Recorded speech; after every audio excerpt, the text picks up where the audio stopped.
Sci-Fi Queens podcast where we celebrate all things sci-fi.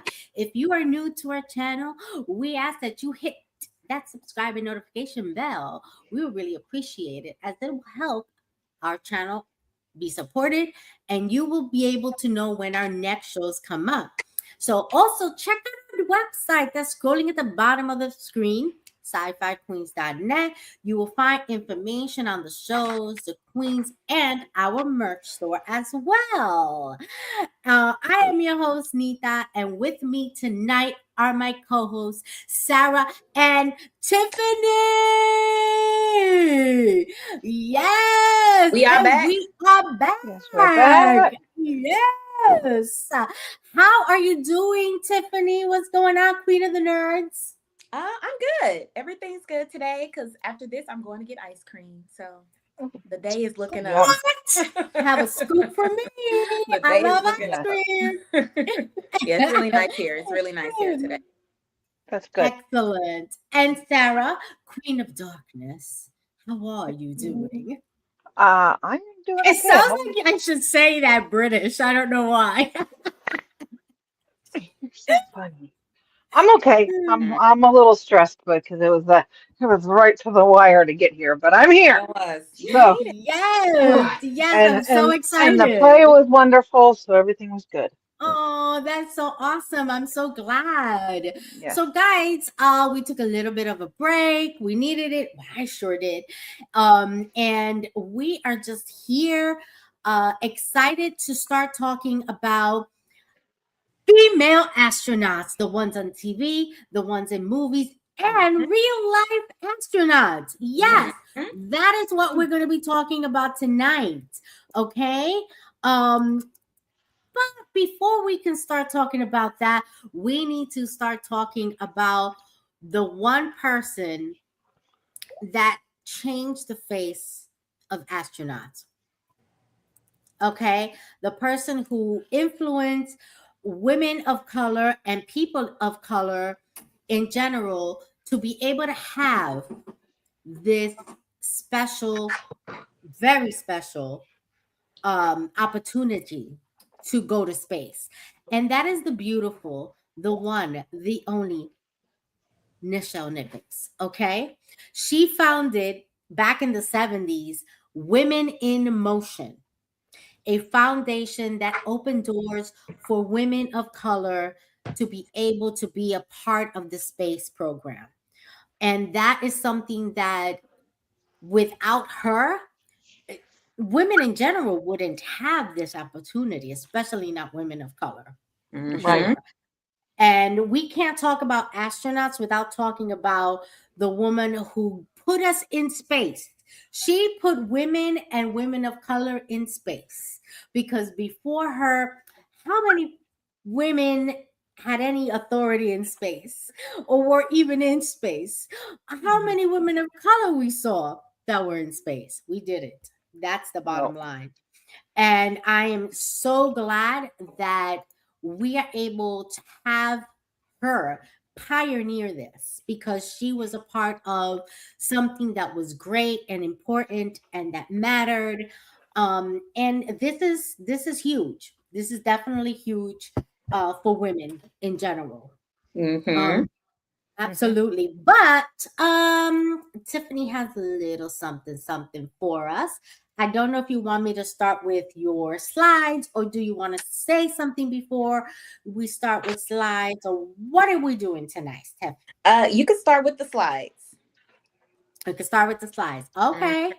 Let's start with the slides. Okay. Talk to me about these slides. What's going on here? All right, so I'll read my little notes that I have first. So there's a moment in every astronaut remembers. The countdown stops, the engines ignite, and for a terrifying, exhilarating second, the entire world falls away as they're pushed at 17,000 miles an hour towards the stars.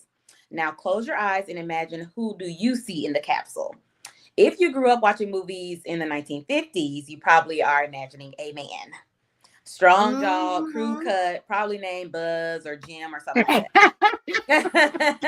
They were all named Buzz. Some all American like that, you know? Yeah. But Absolutely. because for decades that's all that Hollywood showed us, the brave male astronaut, the heroic test pilot, the rugged explorer. But here's what they didn't show you. In 1963, 26-year-old Soviet woman named Valentina Tereshkova climbed into a spacecraft called the Volsec 6 and became the first woman in Mm-hmm. space. She orbited Mm-hmm. Earth 48 times over nearly 3 days. She's 89 years Wow. old now, and she is a Russian engineer, politician, and cosmonaut. 20 years later, Sally Ride strapped into the Space Shuttle Challenger and became the first American woman in space. When reporters asked her if she cried when things went wrong, she said, "Why don't you ask the guys that question?" Good for her. You know? She was like, "What? Good for her. Excuse me?" Yes. Yes. And what if she had cried? What if the men had cried? What That's if just a everybody was in there just reaction. bawling their eyes out? Yes. And then all the That's tears are just a just floating around reaction. everywhere. Right? I want to Every, see that. everybody crying. Everybody, and Absolutely. she's like, "Guys, don't cry. It's gonna be okay." Mm-hmm. So, in 1992, Dr. Mae Jemison, a physician, engineer, and Peace Corps volunteer, became the first Black woman in space. She took a poster from a television show, Star Trek, with her because Nichelle Yes. Nichols, who played Lieutenant Uhura, had inspired her to dream. And Hello. notably, you just said, yeah, the Yes. inspiration. You just said, I know. When you were saying, I was like, I have a thing. I have a thing. Don't steal my thunder. Right. I was like, I have a Oh my thing. goodness. And so, most and notably, Dr. Peggy Whiteson, who holds the record for the most consecutive time in orbit by an American astronaut and any woman worldwide with 675 days in space. She also performed 10 career spacewalks totaling over 60 hours in open space. She was the first female commander of the International Space Station. Because girls be doing it. We be doing it. Yes. Yes. These women were real. They trained, they flew, they risked everything because it's so dangerous, guys. That's Yes. like, Yeah. I'm not Absolutely. going. I'm not going. But for most of history, you wouldn't have seen I'll them be on the screen. honest. I'll be honest. What? As someone said to me, we would train you to go out of space. Will you do it? I would do it. I would immediately say Could you yes. imagine us training like the guys from Armageddon? Oh, God. I can just see us training like that. I mean, we No, we gotta sci-fi learn how to be queens. astronauts. I think NASA should call us up and be like, "Sci-Fi Queens, you need to be in space." Mm-hmm. I'm down with it. Tiffany, you gotta come. You To gotta come, space. Tiffany. You know, Yes. I'm more of a like Down to earth TV, girl. down to earth, touch the grass kind of girl. Whenever I look up in space, I'm like, it's cute. It's cute. It's real cute. Oh, Um, you just playing us like that, leaving us abandoned in Somebody got to be space. at the command center. If you Oh, call Houston, I'm gonna be like, I hear you. Hello. I'll be like, coming in, no, she's coming sleep. in They'll be loud like, and she's clear. asleep right now. She's asleep right now, taking a nap somewhere. Do Okay, you want me so Oh, to continue? okay, no, yeah, you can go ahead. So for most of history, you wouldn't have seen them on your screen. Instead, Hollywood gave us a sexy astronaut who needed rescuing, the mission commander who stayed home while the men flew. That would be me. The brilliant scientist who handed her discoveries to a male hero until something changed. Today, we're talking about female astronauts, both the real ones who left Earth and the fictional ones who Mhm. changed how we imagined who gets to go. So first Yes. up, of course, we have Ellen Ripley. I'm going to talk about fictional astronauts. Okay. So Yes. first up, Ripley from Alien, 1979. So the setup. This is a commercial toy. For anybody not familiar, I'm going to give just a little tiny rundown of the movies and the TV shows. So the commercial towing vessel Nostromo is on its way back to Earth when it picks up a mysterious signal from a small uncharted moon. The crew is contractually obligated to investigate. They find it is a derelict alien ship, a field of what they find is a derelict alien ship, a field of mysterious eggs, and something that doesn't want to be discovered. She's the first female action hero who wasn't sexualized or a damsel. She's Yes. terrified, yes, competent, and relentless. She did not ask to be the hero, but she did refuse to die. She was like, not today. Not today. So fun Not fact. today. Right. Fun fact, Ripley was written without a specific gender in mind. He just, they just wrote it. And then when she auditioned for Sigourney Weaver, they said it couldn't have gone to anyone else. And so she made the role iconic. So originally it could have been a man. Could you imagine? That's interesting. I didn't know that. Mm-hmm. Well, and did you know, this is a side note, I'm going to take you on a sidebar.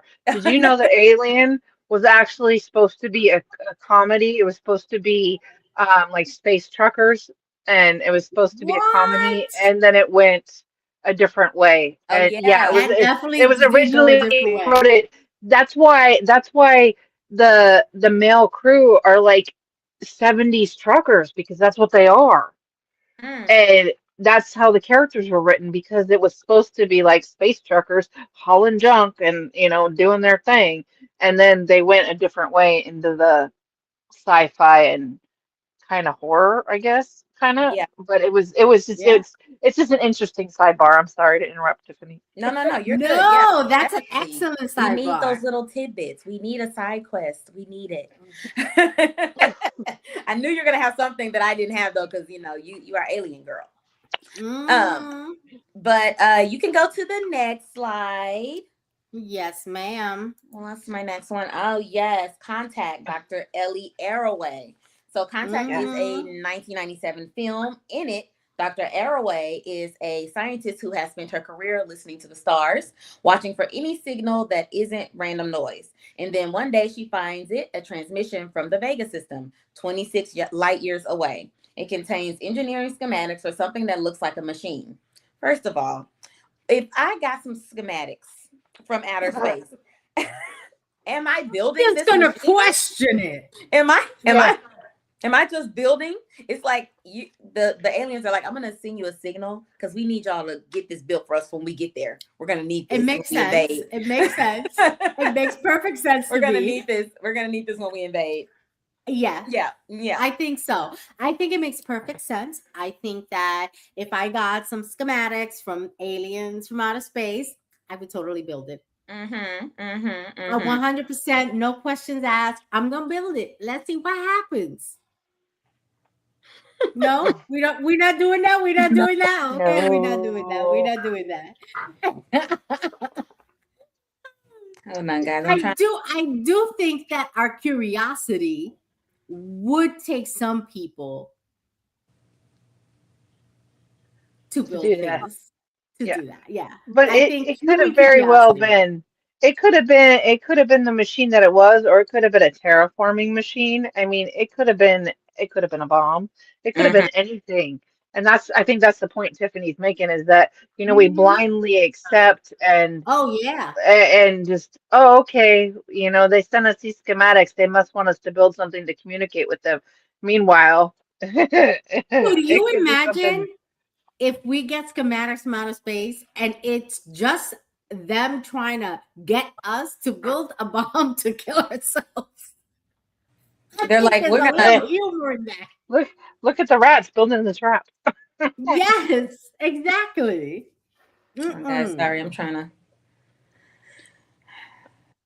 Okay, sorry, I had a situation going on here. Okay. So yeah, but so Dr. Arroway, she went to Vega because no one believed her, but she didn't care. She wanted to see what was on the other end of the signal. Jodie Foster spent months consulting with real astronomers, including Jill Tarter, the real life inspiration for the character. So she went deep. She was like, if I'm gonna be an astronaut scientist, I'm gonna be an astronaut scientist. And this was in Yes. 1997. I think that for this film, there wasn't like the next one I'm gonna talk about. They're totally opposite. This one wasn't like a bunch of action. It Mhm. was more about science. It was more about Yes. Yes. scientific discovery. It was a You very know, cerebral movie. I'll exactly, tell you that. exactly. You gotta It made you it's not think. there's not a lot of action. There's a lot of is she right? Is she wrong? There's a lot of her There's that bureaucracy. whole mystery Yeah, behind yeah, what if. And yeah, I think that that's the scariest thing, right? yeah, Because you know something scary is out there, something scary is happening, but you don't know what the yeah, scary is. yeah, That makes it scarier. It yeah. really I does. I agree, but it's just it leaves you wondering. It leaves you wondering, but it's more of a science based space film, unlike our next one, which you can go to. Now, this one leaves you in a little bit of suspense. Okay, this is Gravity 2013, and we're going to talk about This was interesting. Dr. Yes. Ryan Stone. Right. So, Ryan Stone is a medical engineer on her first space shuttle mission. During a routine spacewalk, debris from a destroyed satellite hurtles towards them, obliterating the shuttle and stranding her and a veteran astronaut in the vast emptiness of orbit. Okay, the vibe for this one is it's like a visceral, nearly real-time survival thriller. Like you feel the camera rarely cuts, making you feel like you're floating like right beside her. They're like in open space, huddling from one piece of debris to the next, trying to stay alive. It's more about psychological endurance as it is like spacesuits and tethers. Like it's insane. Sandra Bullock spent hours in a harness rig to simulate zero gravity. She called it the hardest role of her career. Wow. Because Sister Girl was trying to be an astronaut. But yeah, this movie is, I think it's like, you know how like I don't want to like compare it to another movie because it's really good on its own. It can stand on its own. Yes, it is. But it has a different kind of vibe. Like I said, it's like a thriller. You don't know what's gonna happen because after what happens in the beginning, you're really thrown off. Like, oh, okay. Yep. And the fact that she's not technically an astronaut so much as they're medically, she's just there. Like, yeah, it makes it feel like real because what people don't understand that when they send the people out to the International Space Station and to outer space, there are different professionals going on there. Right. Not everybody is from the beginning a trained astronaut with a military background or anything like that. Right. Some of these people have other professions. Doctors and things like that, right. Who are researchers. Trained, of course, to be in outer space. But there's a difference between being an astronaut and being trained to be in outer space. That training, that's a whole different kind of level of training. Let me tell you something. If they train me to be in outer space and I put on that spacesuit, I'm an astronaut. That's right. We'll be the Sci-Fi Queen astronauts. If I even enter the outer atmosphere, I better be coming down with some medals pinned to my chest. I'm an astronaut. You're gonna go on a jet tube. I better be coming down. They're gonna be like, wow, she faced the vastness of space. She's an astronaut. But yeah, definitely. But I love this movie. Absolutely. If you have not seen it, it's good. It's a good watch. It's a good watch. You should watch this one, and then you should watch Interstellar. Those are the best space movies. It's just space movies. Beautiful. Okay, so you can go to the next one. Okay, so this one I'm gonna get into deep. Okay, this show is so freaking good. Okay, this is For All Mankind on Apple TV. So For All Mankind has several female astronauts portrayed in the show, and I enjoy each and every one of their story arcs. So in this show, it's an alternate timeline from our current timeline. After the Soviets land a woman on the moon first, instead of how we landed a person on the moon first. Instead in this timeline, the Soviets land a woman on the moon first. President Nixon demands NASA does the same. So this creates the Women's Astronauts Program. And in the program, I'm going to talk about a few of the women astronauts in the show. One of them is Molly Cobb, played by Sonia Walger. She is a blunt trailblazer with a sharp tongue and zero patience for politics. She is a competent, fearless, and refreshingly honest about her own ambition. They want her to be in front of the camera.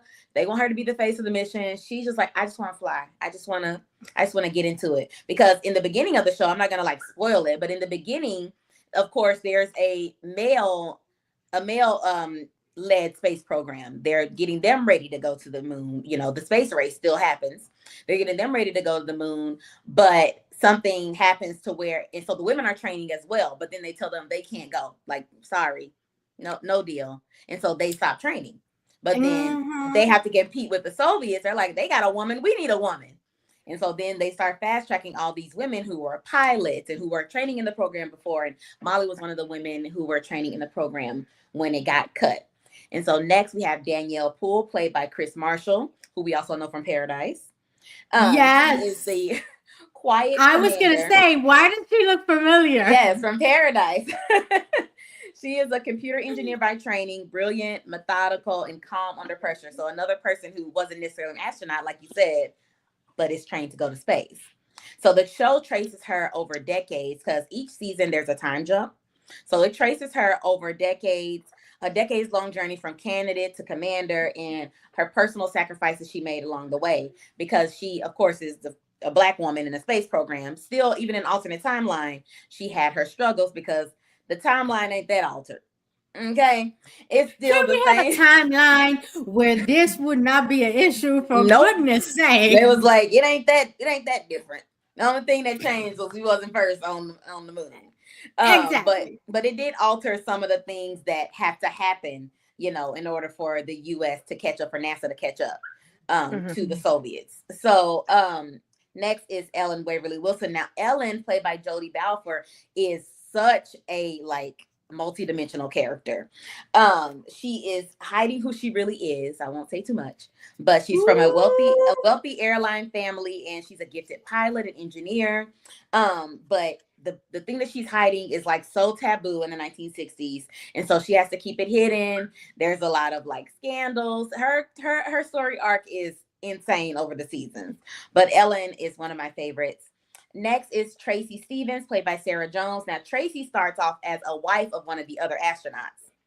And so when they open it up, NASA opens it up because they need more women to train. After they lose one of their women, they need more women. So they open it up to the public. They're like, anybody who wants to train to be an astronaut, come on in. Tracy comes in because she sees it. Mind you, she's a wife. She's not supposed to be dreaming about being an astronaut. He's the astronaut, not her. But she comes in, and because she already knows how to kind of fly planes, but she's not she's not like a fighter pilot or anything like that. Yeah. But so she goes in, she's like, why not? She trains and becomes one of the best that they have. Because turns out she's not just a wife, but of course, y'all know her husband ain't taking that well. So her story has a lot to do not with in that decade. No.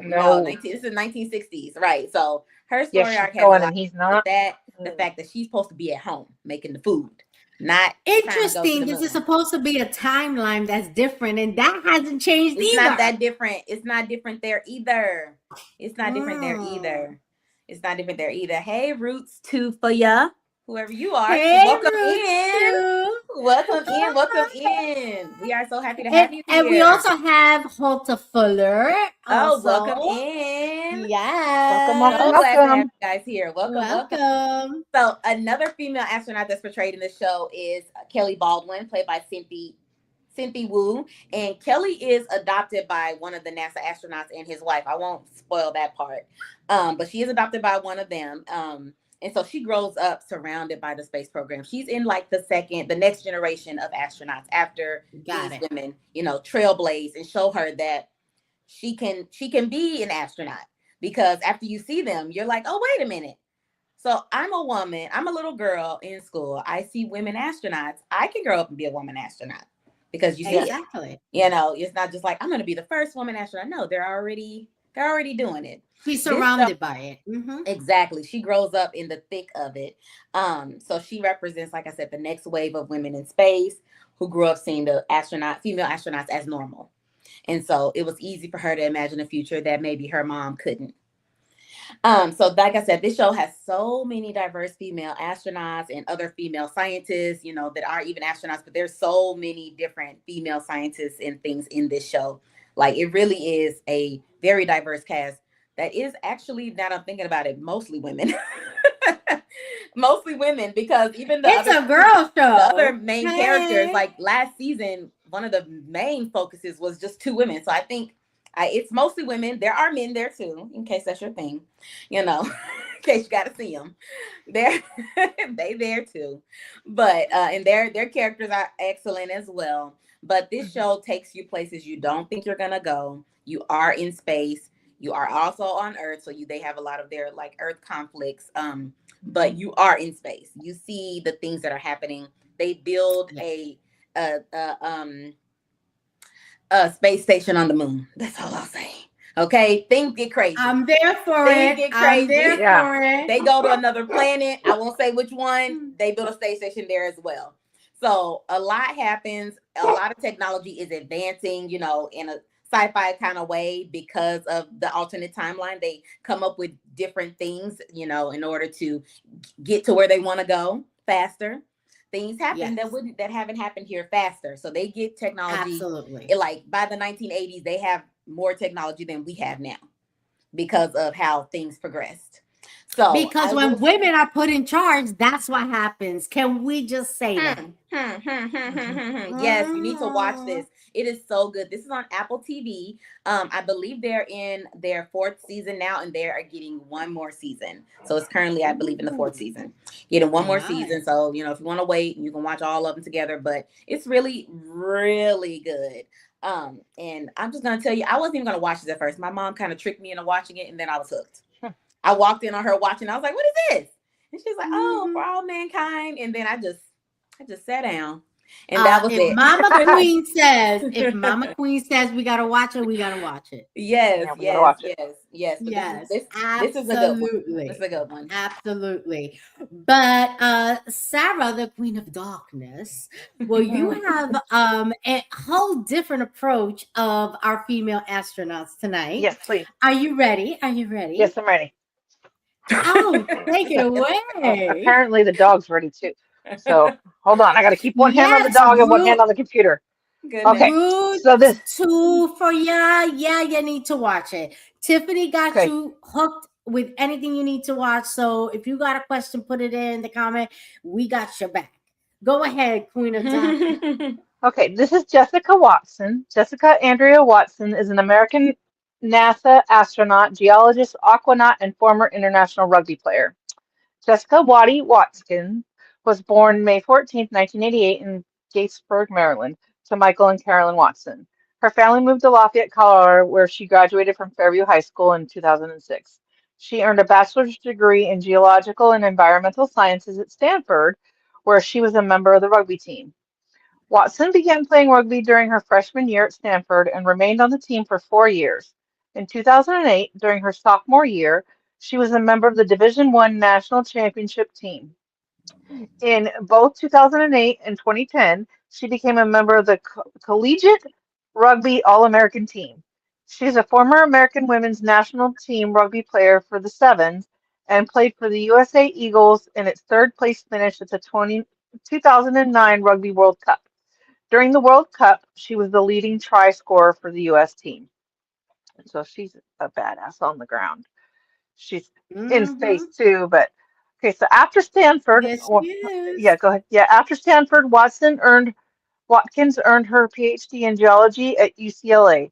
Her graduate research under the supervision of Professor Ann Yin focused on emplacement mechanisms for landslides on Mars and Earth, including the effect of water activity. Prior to her selection as an astronaut candidate, Watkins was a postdoctoral fellow at the California Institute of Technology, where she was an assistant coach for the women's basketball team. She is a busy girl. Yes, she is. As an undergraduate, Watson worked at the Ames Research Center in support of the Mars Phoenix lander and prototype Mars drill testing. In 2009, she was chief geologist for the NASA Spaceward Bound Crew 86 at the Mars Desert Research Station. This is all the stuff they were doing to get ready to go to Mars. As a graduate student, she worked at the Jet Propulsion Laboratory on the NEO-WISE project to survey near Earth asteroids. Watkins also worked on planning for the Mars rover Curiosity. In 2011, Watkins served as a science operations team member for an analog mission. And the analog mission is the mission in the desert. She has served as a planner for the Mars 2020 rover and the Mars sample return missions and was a science team member. I'm getting there. Hold on. I'm As a sorry. science, That you're was a okay. mistake. Technical difficulty. Sorry. You're okay. Science team member for a desert research and technology studies analog mission. That's what I was trying to say. Is that they're getting ready for Mars by practicing in the desert. Does that make sense? Nice. Yes, it does Um. because Okay. isn't Mars a desert, right? Yes, it is. Mars is a desert. So it Hmm. says, and then she's also, hold on, let me find my place. I lost it. She participated in daily planning of the Mars rover activities and uses image data and combined with orbital data to investigate the stratigraphy, geology, and geomorphology of Mars. She also contributed to the design of the prospective Uranus orbiter Oceanus in 2016. We're almost there, girls. No, no, June it's all good. June 2017, Watkins was selected as a member of NASA's astronaut group 22 and began her 2-year training in August. So she was a scientist. She trained as an astronaut. In December 2020, she was selected to be part of the Artemis team to return humans to the moon. At the time, 2025 was the target date for the crewed lunar lander mission. Since then, there has been schedule creep to no earlier than 2027. In November 2021, she became the fourth astronaut of Group 22, the first Black woman to be assigned to a long duration mission to the ISS after being chosen as the final member of the SpaceX crew, number 4, which launched in April 2022. It was Watkins' first time in space. She served as a mission specialist for the 6-month mission.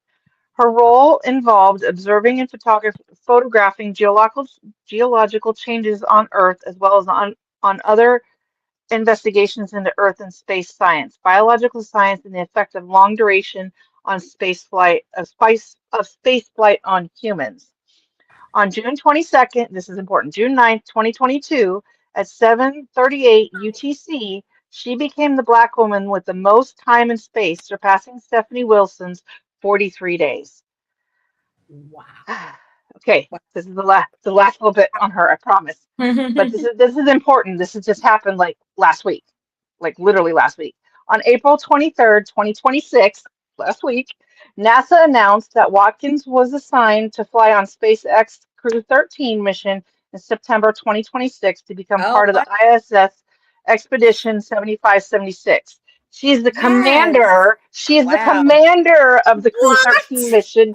It will be her second mission to the station, as well as becoming NASA's first astronaut to ride on a Crew Dragon twice. Wow. What? And a commander holla. Yes, She's Wow. bringing it. yes. So I'm sorry it was a little long, but it was all important. No, you got there. You got there. You got I there. got there. Got there. That Okay, and is then beautiful. I isn't she love amazing? I'm it. so excited to see her go to. I want her to be one of the ones that lands on Mars, not just on Yes. Mars, but like on the moon, because we have to get Yeah. back to the moon before we can get to Mars. Yes. Absolutely That agree. that's like it's like Absolutely baby agree. steps. We got to go to the moon, and then we can go to Mars. Hmm. Okay, you can go to the next one. Hello. Before we do Oh, that, let's say hello to one Astrid author who has joined us. Welcome to the Sci-Fi Queens. Hello. welcome, I'm welcome, welcome. Yes. Now we're welcome. gonna go to our next one that Sarah has for us. Okay, and this Talk is to us. Christina. This is Christina Koch. I've done her before. I did her 2 years ago in 2022 or Mm-hmm. 2024. Jesus, 2022 in 2024. Um, just recently, in April of 2026, she was on the Artemis 2 lunar flyby mission, which set the record for human distance from Earth. Christina Koch became the first woman to travel beyond low orbit and to travel around the moon. So, yay! We did it Hmm. again. And during the mission, Yay. um, she took. You can go ahead and go to the next one.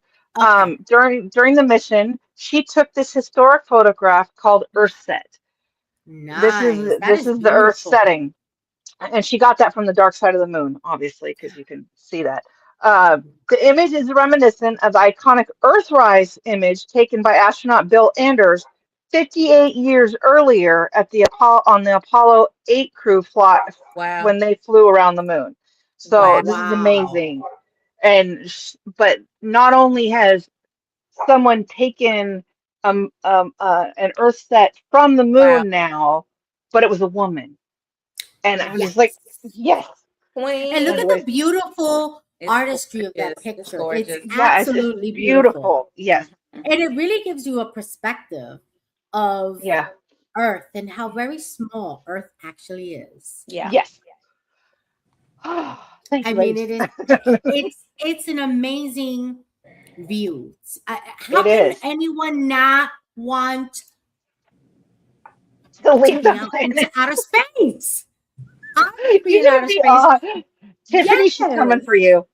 I'm not. I'm I'm coming not for you, going. I'm Tiffany. not going outer You space. coming. When NASA calls Sci-Fi Queens answers, and we going to outer space. So I'm getting We kidnapped. going. Got it. I'll kidnap you. I will kidnap So I'm being held hostage. Got it. Oh, Yes, got it. yes, Yes, got it. absolutely, absolutely.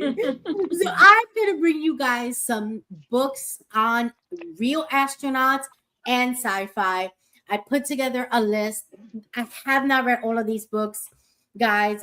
I'm gonna announce She's getting there. She's getting there. book reviews are on a little bit of a hold. I'm taking a class right now, and I'm working on starting the second draft of my novel that I finished, my sci-fi, and I'm actually working on another sci-fi and some short stories. I got a lot of writing going on, so I have had to pause on the book reviews. But I did compile a list of books that people can read to their children, to themselves. You know, parents often read to their children. Why not Mhm. read them things that can inspire them, right? Yes. And let's talk about some of these books. We have here nonfiction and biographies, right? And of course, you touched on one of them, Tiffany, The Six, The Untold Story of Mm. America's First Women Astronaut by Lauren Crush. And it's written by a woman.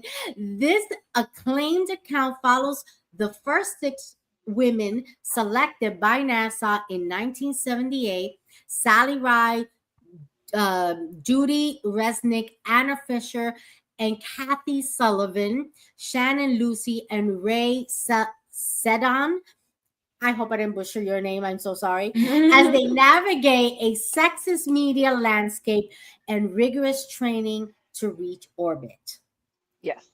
If you have little girls, why wouldn't you want to read that? Mhm. Then we have On a Mission. This is Smithsonian History of U.S. Women Astronauts by Valerie Neal, a comprehensive history spanning 45 years and featuring stories of all 61 women astronauts, including those assigned to the upcoming Wow. Artemis mission.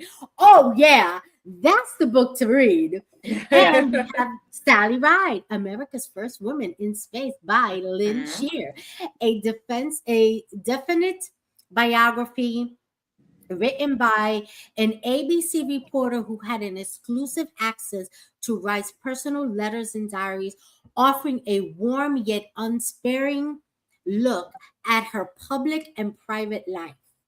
Then we have Through the Looking Glass to the Stars by Ellen M. Cohen. Are we noticing a theme of these authors? Yes, they're all women. Women. Okay. Get it? Okay. Okay. Yeah. Yeah.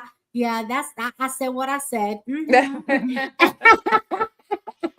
And these are the memoirs of the first women to command a space mission, detailing her journey through a child dreaming of flight to leading a shuttle crew.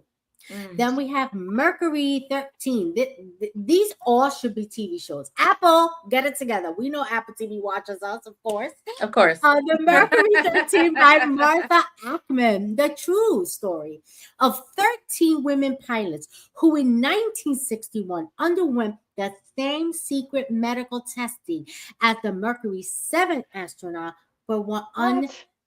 untimely from barred from the program by Right. NASA and Congress. Yeah, they Yeah. would So put that's us how they through roughly it. base the show, the 4 hour Yeah, I was Yes, just saying flight. that It's sounds roughly like your based. show. Yeah, on the yes, women astronauts from the book, you said the six. Some of those astronauts are roughly based on those real life astronauts, and then that program that was cut. absolutely. But in that alternate timeline, they brought it back.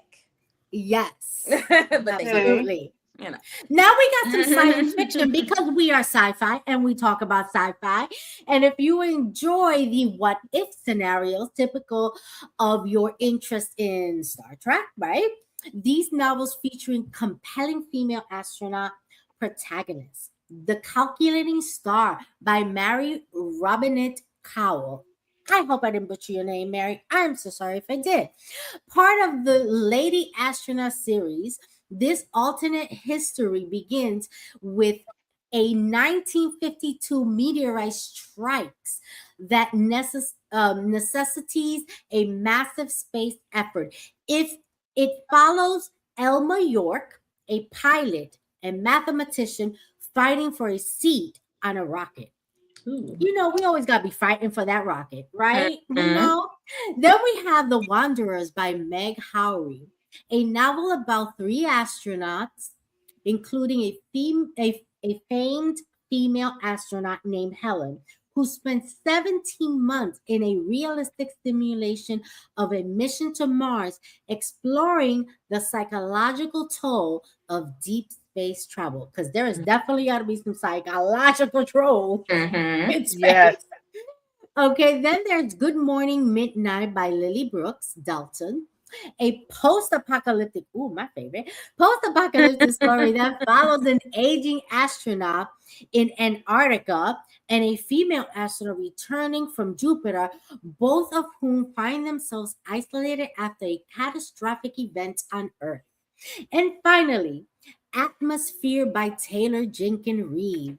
Set in the 1980s, this story follows a professor of physics and astronomy whose lifelong dream of the stars becomes possible when NASA opens the shuttle program to women. Women. Yes. Never do it Yes, again. Love it. absolutely. Absolutely. And in the theme of Black excellence, because we didn't plan for all these beautiful Black women astronauts to, we just all kind of came up with these women, right? I want to share a little announcement with you guys. We have this amazing website called the Where Black Indie Stories Get Found. And if you are a Black indie author or you like reading books written by Black indie authors, go to this website, www.theblksshelf.com, short for the Black Shelf. Mhm. There, and if you are an author and you're looking to get known and people to find you, because it's really, as someone who does book reviews, sometimes it's really hard to find books on that are written by people of color. So this is like a central hub that you can go to. There Mhm. is a link in there in the form for Black indie authors to add their books at the bottom of the landing page, and there's one form to add the author's information, which will create the author page. And there's another form to add the books. You do have to complete both of them in order to successfully add your information. That's the information that was given to me by the lovely, my lovely friend on TikTok. She shared this with us, and I said, "Can I share this on Sci-Fi Queens?" She said yes. Tiffany will be adding it to our website so we can link and you guys can check it out there, because we want to support indie authors, especially Mhm. Always. authors of color, Yes. because we need to give them a voice, because Yes. it's time that we are heard. Absolutely. Now, before we close, ladies, do you want to say one final thing, something that you experience as doing, because these beautiful ladies do an amazing amount of research for shows. Mhm. I gotta tell you, they do a lot of research. I Okay, I have one so thing. mhm, So I wanted to say that back to For All Mankind, I'm gonna beat it till it's dead, guys. Back to that one, they have a spin-off show coming out called Star City. It's coming out actually this month on the 29th. And that show is going to focus more on the Soviet side of the space race and what Ooh, their cosmonauts were going through, whereas this one focuses ooh, more on the American astronauts. We do see a little I bit of like the that. Russian cosmonauts, right? We see a little bit of them in For All Mankind, and they play major roles in the space stations. So it'll be interesting to see like the opposite side of what they go through with their bureaucracy and Hmm. all of that stuff. So that's coming out on the 29th on Apple TV. And if you want any more recommendations, like Nita said, I have them. TikTok, yeah, the dot nerd goddess. That's me. And I have all the recommendations there. And I also will tell you if it's canceled, if it's renewed, because that seems to be what all people care about these days. Because it's too much. It's too Exactly. much out It's there. too It's too much much out there. is You going can't on. keep up. You can't keep up. But yeah, Yeah. so I have all of that. That's Absolutely. all. Yeah. And Sarah, anything you want to say? No, I'm just excited for what's to come in like with the real astronauts and like Yes. I want us to be able to get to the moon and then get to Mars and I Yes. want to Yeah. see that. I personally maybe don't want to go, but I'd like to see our space program expand. I knew it. I knew it. Yes. No, NASA, I know you watch us. If you call us, we are all going. Don't worry about what they say up in here. We are all going. Okay. But look, at this point, the way Earth is going, sure. Sure. We got to Yeah. go. We got to At go. this point, sure. Can I bring my kids at this point? Yeah, Yeah. absolutely. Now, our next show, guys, is going to be really, really special. It is a series we are working on, The Beginner's Guide to Sci-Fi, and that's going to be May 15th at 9 p.m. Eastern Time. I'm going to be bringing you the guide on how to watch Doctor Who. Tiffany will be bringing you how to watch the Lord of the Rings movies and TV show. And Sarah, of course, the Queen of Darkness, Game of Thrones. Why not? The big task. If anybody can That's Yeah. do it, right. it is That's right. We are going to help guide you if you are new to sci-fi, guide you on how to watch these classic sci-fi shows. Because a lot of times we want to start from the very first one and it kind of throws us off, right? So Mhm. we're going to teach you how to watch it so that you get the best enjoyment and learn the most you can about these incredible sci-fi. So join us here May 15th at 9 p.m. Eastern Time. Thank you guys so much for joining us. Everyone in the Bye. chat, you guys are so awesome. Have a great rest of your weekend. Thank you for watching the Sci-Fi Queens, and be sure to support us on all our social medias and check out our website